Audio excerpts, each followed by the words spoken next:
Everybody ready? Yeah. Make a start. So I'll do a quick recap on what I covered last week. So last week we're 2-point perspective. So I had a few practice sessions in the week with other groups.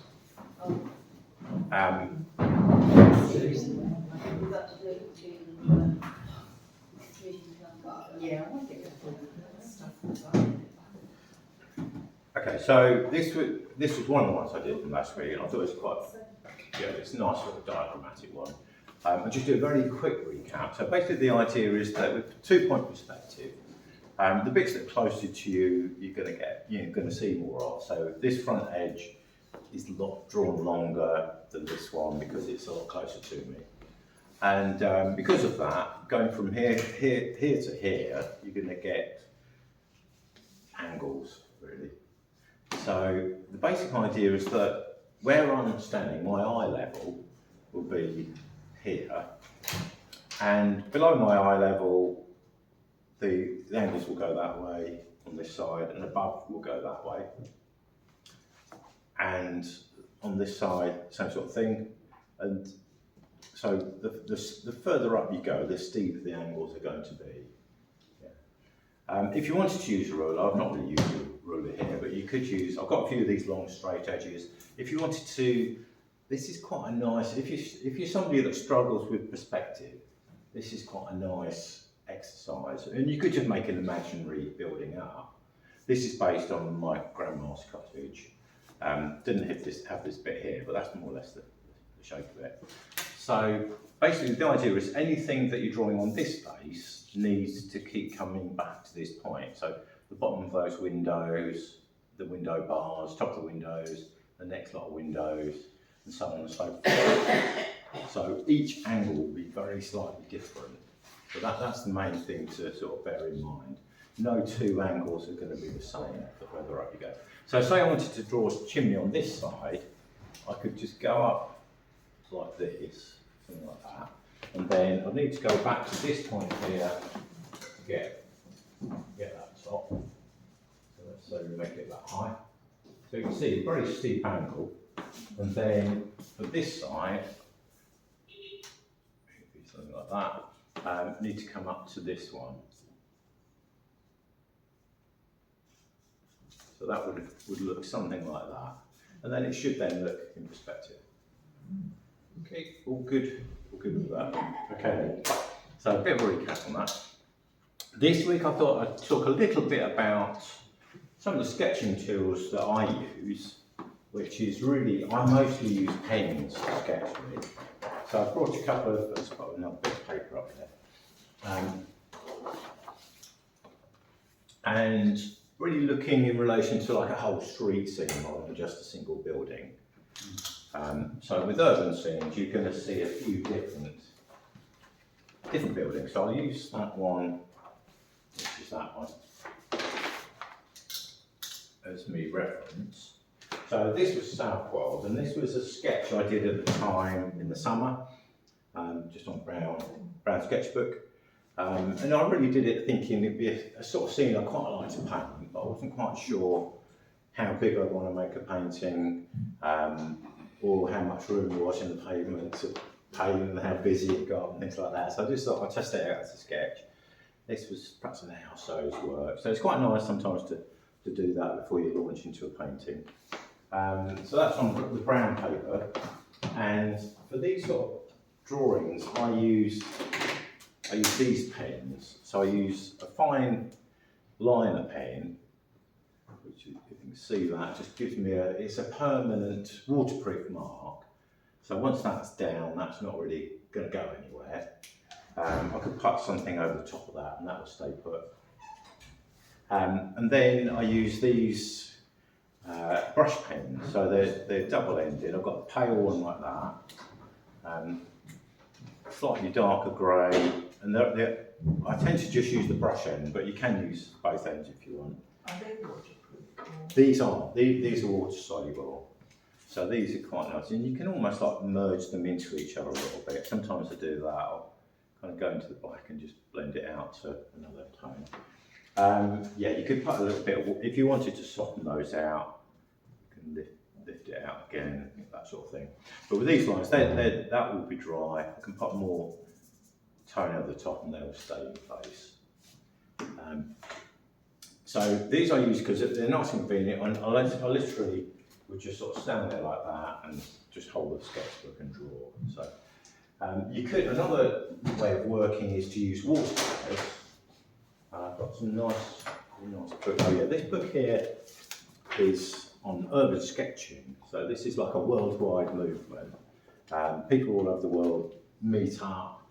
There's groups meet in London every month, maybe twice a month, and just go out and sketch together. And I find that a lot of people tend to like pens. There's all sorts of styles. You know, some very sketchy, some bright and breezy, some more kind of watercolory. So it's quite a nice book, quite interesting to see the different styles. Some are using, that's more like a traditional watercolour. This is more like a line with a little bit of watercolour wash put on. So I thought I'd perhaps demonstrate that. Now I don't often do that myself because if I go with colour, I tend to just take my oil paints out. But you could use pens and watercolours if you wanted to. With this sort of scene, the thing with using a pen is you could draw some pencil lines first if you wanted to, and that might be a good idea just for planning out. I've always liked the challenge of just going straight in with a pen, so I tend to, it's just quicker. Occasionally I might use a pencil, but very rarely. I tend to start with something like a window, particularly the more complicated shapes. I like to get the complicated shapes sorted out and then work out to the bigger shapes. So if I was drawing that sort of scene, I might start somewhere here, or if I was doing the whole thing, maybe the chimney pot and work down. So I would perhaps start, now this will be a little bit rougher because it's harder for me to draw at an easel than it is to just hold my sketch pad.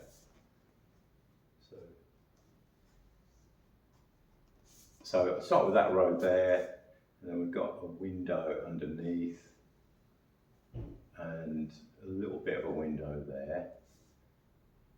Let's come into there. We've then got these market stall bits. So I can work that across and then across to here, perhaps the bottom of that casement, and then another market stall bit. So basically I've just got to make sure that I'm not drawing on top of anything, so I'm leaving space. So that could be that bit. I could then perhaps go up to the guttering level, which would be about there, and then sometimes I'll start drawing a wall, but I might not sort of complete it. I might think, well, I'll get to there and perhaps get that sign in next, which wants to be about level with the lower window bar, perhaps about there. And I could compare how wide that is with the window. It's gone a little bit wide. That could go in there. Could put me writing in there, blah, blah, blah. And then that takes me to the edge. That could be the edge of the wall there. And basically, I just kind of let the drawing expand. So rather than try and draw an outline and fill everything in, I just let things take the space that they need to take. So I find that quite a useful way of drawing into the outside of that frame. If I'm working with pens, that tends to work out quite well. And then when it comes to this bit here, these sort of street scene bits, I find if you're drawing like a whole street, I find the best place to start is right at the end of the street.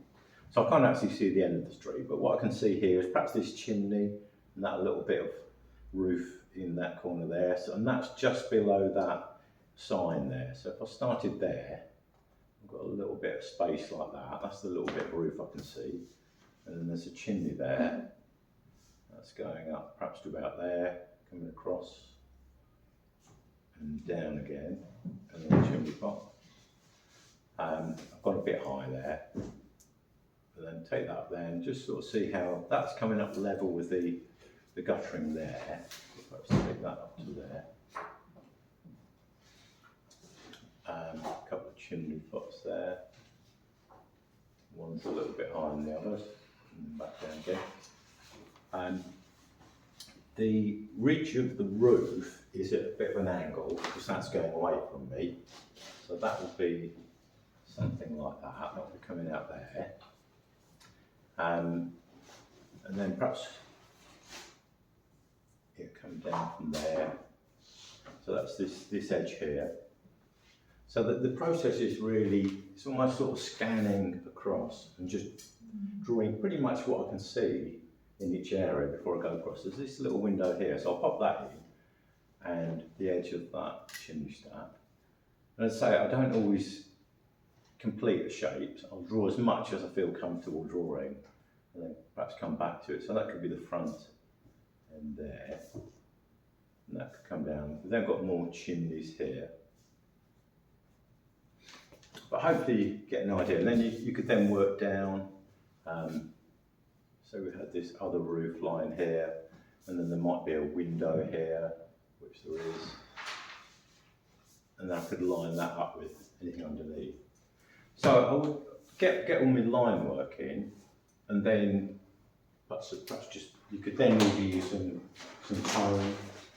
These pens, they're nice to draw with. They're fairly expensive, they're nearly £4 each. But I find them the nicest, easiest way to sketch. So if you're interested in these are called Tombow. So that's the kind of pens I get. I get them online, I get them from Jackson's Art, obviously. Or you could use watercolour. A lot of you've got watercolours. Watercolours is a nice medium, particularly working in the studio. And I was thinking that if one or two of you I know are interested in perhaps coming out, doing some plein air work, maybe later in the year, when I run a few plein air outdoor sessions. So this can be quite a nice combination. It's not too much to carry, just a couple of pens, some paper and a little bit of a watercolour palette. From here, I can very quickly, and yeah, this is, I mean, most of my paintings are oil paintings, but this is actually an awful lot quicker. I'm going to ignore the bunting because I haven't had a chance to put that in. I can very quickly just pop in a little bit of colour. And this isn't, it's not watercolour paper, so it's more of a kind of coloured sketch rather than trying to create a watercolour.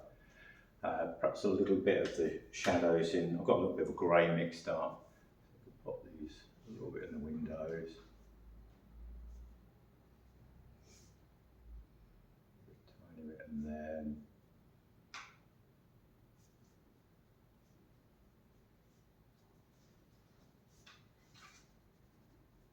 And then maybe onto the chimney stacks and this side.